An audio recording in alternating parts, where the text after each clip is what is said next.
Sergeant Ron Gall, United States Marine Corps, Vietnam.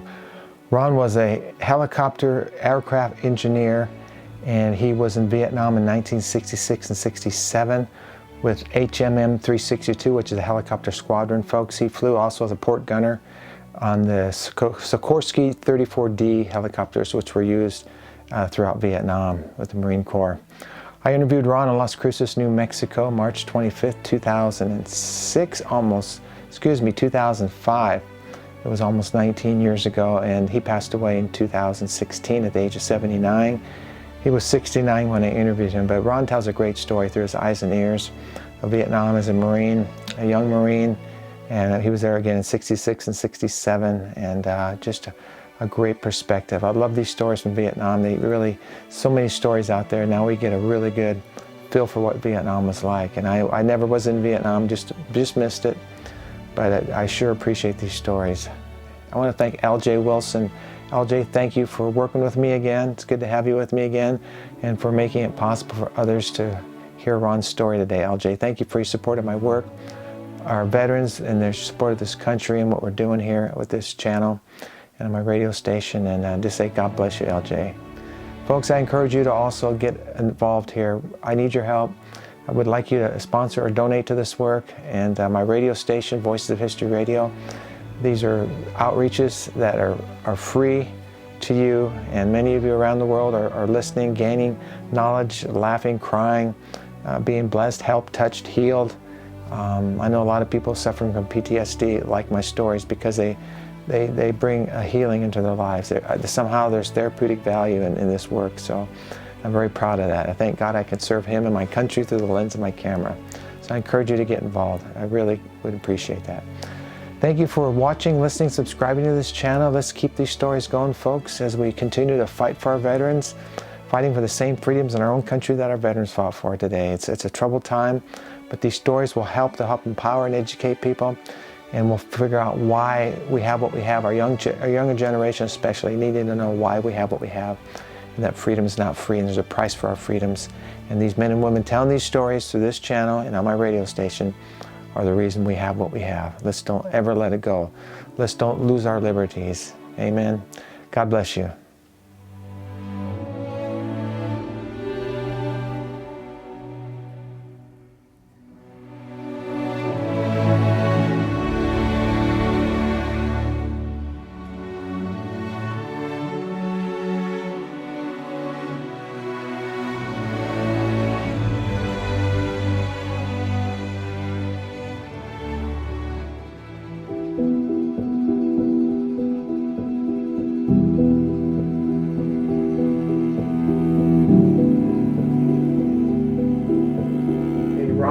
Again, G-A-L-L, Ron Gall. Correct. How old are you now, Ron? 69. You look good. Thank you. Playing with cement blocks, you must be doing pretty good, huh? But tell me now, you're with the Marines. With the Marine Corps. In Vietnam, give me the division, regiment, battalion, company, all that stuff. Well, I was with HMM 362, which is a helicopter squadron, and the 3rd Marine Division. What years were you over there? I was there in 1966. Okay. And I'm just going to kind of bounce around a little bit with my questions about Vietnam as I continue to talk to Vietnam veterans. We're going to cover some pretty good ground, but what was your MOS over there? I was an aircraft electrician. And you rode on the helicopter? Well, I volunteered to fly portside gunner on helicopters, where I did go out on missions and sat behind the machine gun on the port side. And your rank then? I was a sergeant. Okay. Were you in command over anybody, or were you? Well, I replaced a gentleman that had gotten injured in one of the medevacs that he went on. And there was one person over me in the shop, and then I was second in charge. Okay.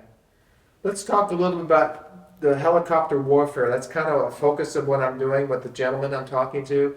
Can you just tell me a little bit about the involvement that you had with the helicopters, your job, and then take me on a couple of combat missions, what happened, you know, you get into combat, and were you taking troops and all that? So give me just a little bit of history of what you did there with the Well, helicopters. some of our missions were medevac, where we had to go in and lay down a base of fire and make sure we got the ground pounders out of there okay. And then we had other missions. We were coming back from a mission one time, and we heard over the mic, Mayday, Mayday. So we started looking around, and we found a C-130 that had been shot down, and the pilots were in the plane. They had crashed, and they needed to be retracted, and we went in, and again, we set up a base of fire and got them out and got them in our helicopter. The ground troops immediately got out of the helicopter and set up a perimeter to make sure nobody got to us. And we got everybody back on board, and we got them all back safely. And we also took a lot of Vietnamese troops out on combat missions and retracted those when they had to be retracted. We did set up for a few days. I left our base camp, and we went and spent a few days up close to the Ho Chi Minh Trail, and we dropped troops off in various places around that area and brought them back in. When you went on these medevac missions, I mean, describe, I mean, were you going into hot LZs? And it's described how the wounded were brought aboard and then what was going on. Did you have any interaction with them? Yeah, well, no, I didn't really. I didn't really hit that many medevacs. I probably had maybe 3 or 4. The rest of them were mainly taking the troops out and bringing them back. Fortunately, I didn't have to go on too many of those, but we did get fired on a lot of times. We brought them back to the hospital and dropped them off, and they come and got them. And never seen anybody that was really, really bad, thank goodness, while I was there, but other than the guy that I replaced. What about just taking troops in and out? I'm intrigued with that. I mean, describe that. How many troops were you going in? Were there hot LZs when they're shooting at you? I mean, describe that again. Okay, our helicopters were relatively small. In fact, they don't even use them anymore. They're UH-34s. And the UH-34s were a real workhorse over there. They did a good job. We'd probably take 6 fully loaded, combat loaded troops on a mission. And we had a machine gun, an M60 machine gun on both sides of the helicopter. And of course we had armor plate we set on, and flak jackets, standard. And we'd drop them off, and they'd go do their mission. Of course, be more than one helicopter. Generally, there would be maybe 6 to a dozen helicopters, depending on the size of the mission that we were going on. And we'd go in, and they'd have somebody else had gone out previously and set up a landing zone, and they popped the smoke. That's where our pop a smoke thing came from, and let us know that we could land, and that give us wind direction and everything. And we, on both sides of the helicopter, of course, were very observant with our machine guns, making sure we didn't get any fire, and if we did, we returned fire. You know, you see movies, you hear stories, and I know war's glorified in the movies, and it's not really maybe what it's supposed to be. Have you seen anything in the last 30 years that was a good portrayal of the helicopter warfare in Vietnam? Anything come to your mind as far as a movie or anything contemporary? Or? Well, about the only movie that I've probably seen with any type of combat was probably that Saving Private Ryan, and that wasn't really anything like ours. Right. Vietnam was a different war than other wars, and of course, every time you get into another war, everything changes.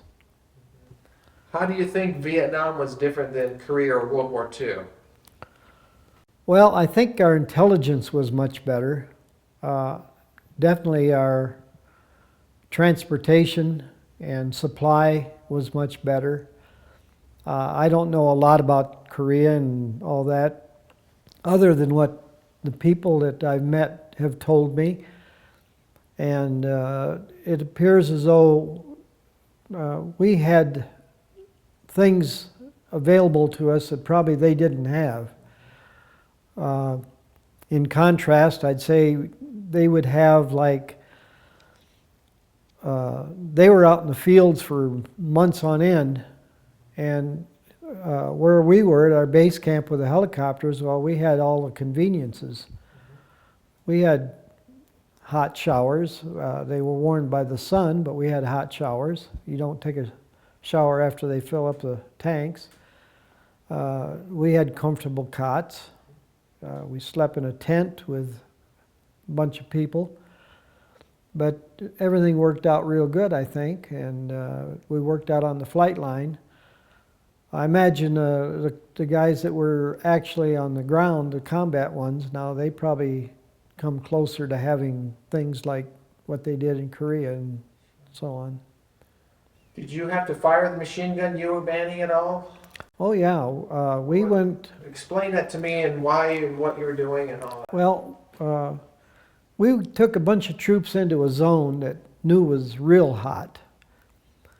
And on this particular occasion, the Navy had been bombing them, sending, their big guns were firing at that location while we were circling off in the distance. And after they got done, the Air Force came in with their planes and they strafed the area because of heavy enemy. And you figured nothing would be left. And we came in and we received ground fire. So there were some little huts down there, and most of them are made out of their bamboo and everything. And we were receiving fire from those. How, I don't know, but we returned fire on those occasions. Were you scared, afraid, fear? I mean, how did you feel at times like that? Well, I'll tell you, when I left for Vietnam, I didn't figure I was going to come back. So that's why I volunteered to go on missions and everything. I says, if it's my time, I'm going. But I'm going to do my job while I'm there. And sure, you're scared, but you're also in a frame of mind that you know you've got to watch and you've got a job to do and you need to do it.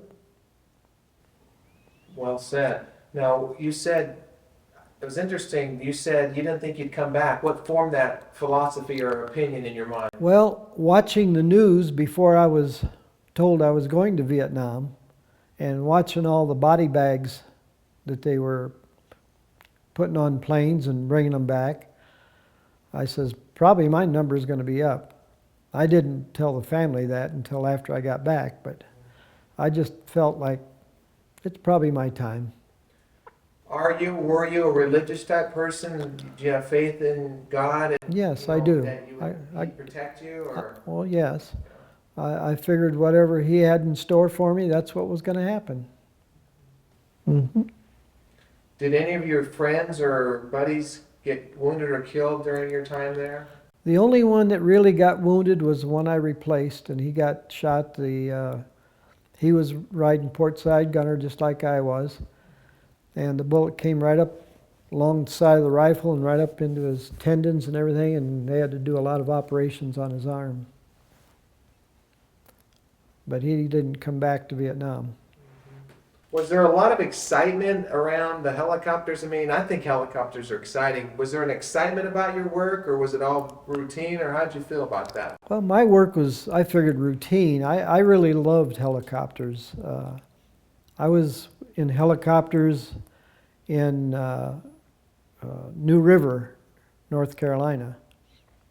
In fact, it's ironic, but I was in 263 there and 362 over in Vietnam. But I really loved the helicopters. What was the role of the helicopter in Vietnam? I mean, I know that's kind of a broad question, but I I mean, what do you think the role and the purpose was of the helicopters and helicopter warfare and all that in Vietnam? I would say mainly troop movement. And how many troops were on your ships?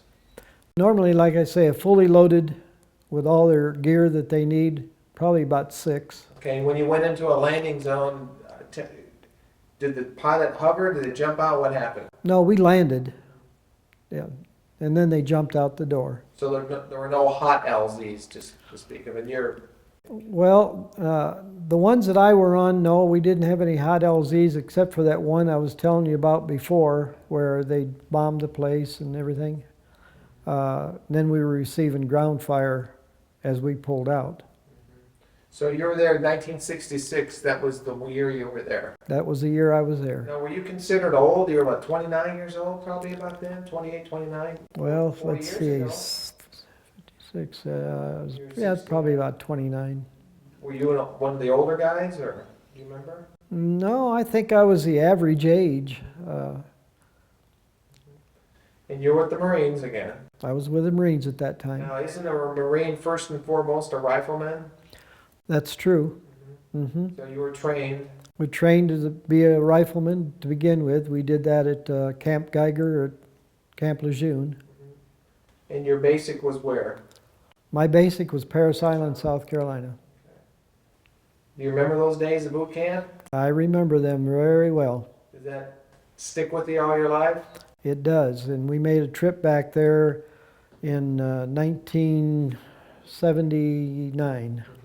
To Lejeune or to Parris Island? Well, we actually went to North Carolina, Camp Lejeune. We went to South Carolina, Parris Island, and we also went to Jacksonville, Florida, because I've got 3 children. That's where the 3 children were born, one in each state. Jacksonville, huh? Yeah, that's where I did my training for aircraft electrician, both the A school and the B school advanced course. How do you sum up your life in the Marine Corps? Good, bad? I mean, how do you feel about that? It was a good experience. I learned a lot, and the 9 years that I was in, I wouldn't trade it for anything. Tell me about the camaraderie and the pride of the Marine Corps. It goes on and on and on. I belong to the Marine Corps League here in town right now, and we do quite a few funerals. In fact, just this week we've had 4 for departed military. We don't care what rank they were. We don't care what branch of service they were in. They call us, we go. That's good. And also the helicopter outfit that I was in from Vietnam, they formed a big reunion that they have every 2 years. And I have made 3 of those, and I'm ready to make my 4th one. And it's usually in a different city every time. And you get to meet all the friends that you were working with back in Vietnam. Tell me about the drug usage in Vietnam. Were you around that? Did you see it? Did you hear about it? I mean, what's all that about? You know, I didn't see any at all. I don't know whether it was because we were so isolated. We didn't go into villages. It was just non-existent from what I could see where I was. Now, I don't know about out in the field where the people were actually doing the ground fighting, but I didn't see any. Now, were you trained to man the machine gun? You said you were an electrician. Oh yeah, you go when they sign you up. First of all, you have to take a physical, make sure you're physically fit to handle it and everything. And then they got barrels out there in the water that we'll circle out there in the water, and we'll take, target practice at the barrels while the helicopter's moving around. So yeah, we trained for that. What about Vietnam as a war? I mean, people call it an unpopular war. What are your thoughts about Vietnam then and now? Well, I guess my feeling is about the same both then and now. It was something that needed to be done, and we did it, and I think we accomplished a mission, even though they say we had to bail out. I hate to say we lost it, but I think we didn't lose it. It's changed. Vietnam has changed. Now you're welcome in Vietnam. I've heard stories of people going back to Vietnam, and they are treated very well when they go back. Tell me about your homecoming. Did you have a homecoming when you came back? No, I did not. When I came back from Vietnam, that's when I got my discharge out at 29 Palms, California. And no, there was no homecoming. At that time, when I came back, it wasn't the whole group coming back. It was individuals. We were replaced on an individual basis. When I joined the squadron over in Vietnam, I was the only one that day that joined the squadron. Well, I heard some pretty hideous stories of homecomings, throwing things, verbal abuse. Did you get any of that? Never did. Never did. And nowadays, I've got people that say, thank you for serving. So I think that has gone away. I think we got, in Branson last year, I think it was, they had this big homecoming for Vietnam veterans. And I think things have turned around. They realized what we were up against and what sacrifices we had to make. How does that make you feel when somebody thanks you? I'm really shocked is what it does. I just, unbelievable that somebody actually is thanking me for what I had done. Are you proud to be a Vietnam veteran? Of course, yes. I belong to the Vietnam Veterans Organization, as well as the Disabled Veterans, and, Marine Corps League, and the Retired Enlisted Association. Ron, what do you think was the hardest part of your experience in Vietnam? What was the most difficult part of that? Being away from family. I had 3 small kids, wife and 3 small kids. Describe to me what it felt like when you were actually on your way to Vietnam, maybe the night before you left, going to Vietnam, or and then arriving into the country, what your thoughts were. Well, at the very beginning, it was hard leaving the wife and kids behind. That was probably the worst part of it at all. And after I left, of course, I said before that I didn't think I was going to be coming back, so I was in a relaxed state. I says, whatever God has for me, whatever happens, happens, and I'm going to do my job. So, from where to where did you go to Vietnam? Where were you at, and then where were you at before you went? Were you in the States here, or? Yeah, I was in the States. I was stationed, at that time, I was stationed with a Marine Corps Air Station in Beaufort, South Carolina. Okay, so did you get on a boat? Did you get on a plane? What did you do? No, I flew over. So, from where to where? Well, I flew to, where was it? I think I flew, I can't even remember where I flew, out of California. And A bunch of you guys were on the same flight? a bunch of us were on the same You knew flight. you were going to Vietnam. Yes. Do you remember what you were thinking or feeling, or what the other people were thinking, or? No, that part of my memory is just, I don't know. I can't even remember that. But I remember landing in Vietnam, and a couple of tires blew on the C-130 we're coming in on, but we landed on the PSP. You didn't crash or anything, did you? No, we didn't crash. just a couple tires blew. So you're in Vietnam, and it's like, I'm here. This is a killing ground. You know, you had a purpose. I mean, what are you Yes. thinking? I'm thinking, I hope they give us some ammo for these M1s. Because we carried our M1s over there with us. Were you ever around many of the casualties? You said there wasn't really anything too bad on the helicopter missions. No, I wasn't. Usually when those other missions came in, I was out working on the aircraft since I was an aircraft electrician.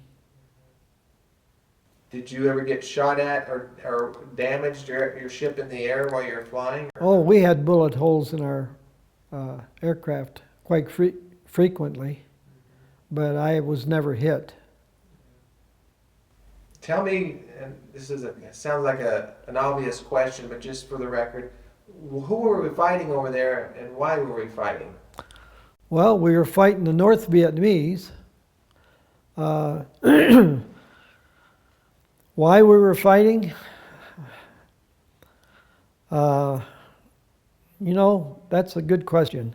Maybe it hasn't been answered, huh? Maybe I think you're right. something with that war and Yeah. what's going on. But, you know, because some people said, well, we didn't know what we were fighting for in Vietnam. But, I mean, did the North Vietnamese invade South Vietnam and kind of like in Korea? I mean, is that what happened, you think? Or? Basically, that's probably pretty much what happened. And then we had to get involved because of interests that we had over there, or what? Do you know? Well, that's another thing. We really didn't have any big interest in Vietnam. I think we did it more as a humanitarian thing, and it just turned out to be a nasty war. 10 years. Yes. Some of the veterans I've talked with, or they know other veterans who suffered with post-traumatic stress. Did you ever suffer with that for any reason? No, I never had those problems. Which is good. Yes, it's very good. I feel fortunate on that. Do you think at the time that you went to Vietnam, a lot of your friends probably went too? Do you think they were thinking the same thing, like, I might not come back, or was it different with others? Do you know? Do you have I'm friends? sure it was different with others. I didn't know anybody that I went over there with. So when I went, I was just basically by myself. I had friends that were stationed close by. But as far as when I got to the squadron, I really didn't know anybody. It's interesting to me, this list. Did you say you enlisted or you were drafted? I enlisted. Okay. I enlisted for 3 years. And then I re-enlisted for 6. Did you have friends that maybe that didn't go over with you, but that were friends of yours that went to Vietnam that were killed? I really don't know anybody personally that got killed in Vietnam. How about the Vietnam Wall in Washington? Have you seen that? I have been there. Do you remember the first time you were there and what you felt? Well, it's an eerie feeling. It's just an unbelievable that all these names, and they mean something to somebody. And I'm sure if I was to go down and look at all those names, which would take an awful long time, I may find somebody that I know. But it's really moving feeling to see that. Are there sights and sounds today that bring back memories of Vietnam?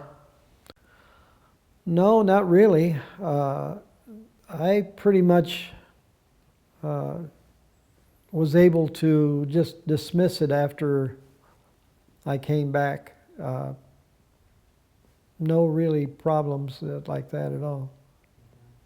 So there's nothing you blocked out of your mind because it was traumatic. You just pretty much seem like you're pretty fortunate what you went through. I mean, you didn't see the worst of it. Well, I feel I was in a good place where I was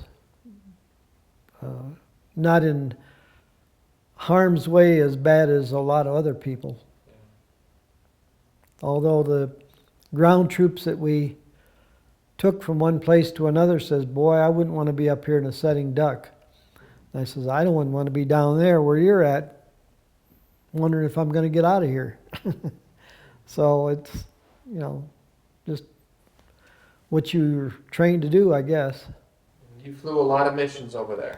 I had over 80 combat missions.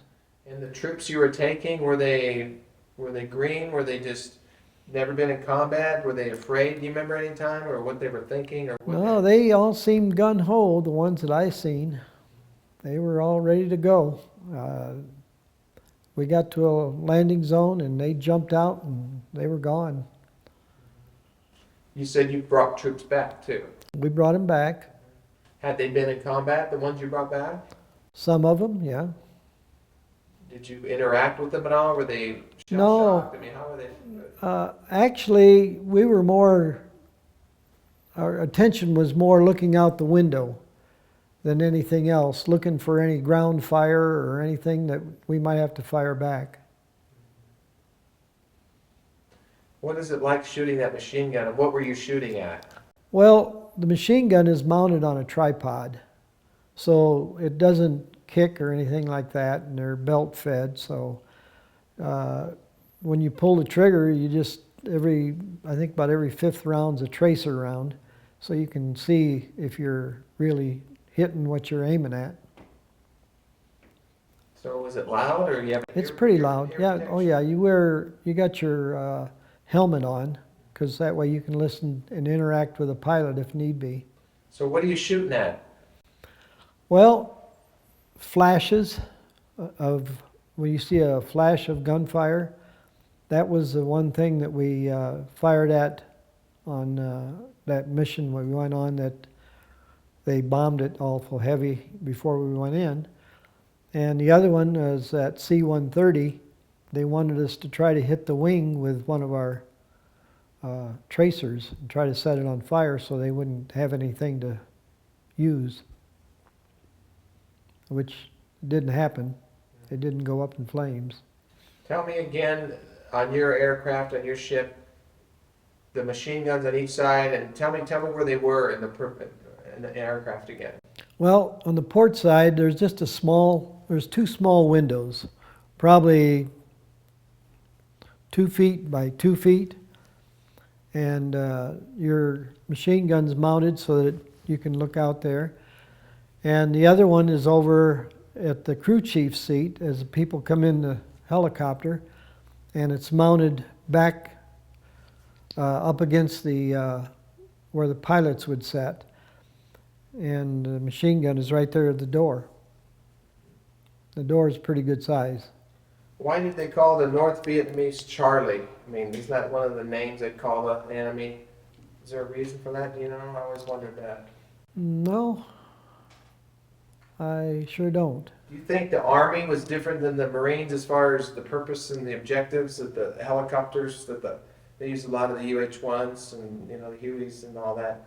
Was there a difference in what you did and what they did, or? Well, our choppers probably carried more troops than what they did, I think they had more observation, and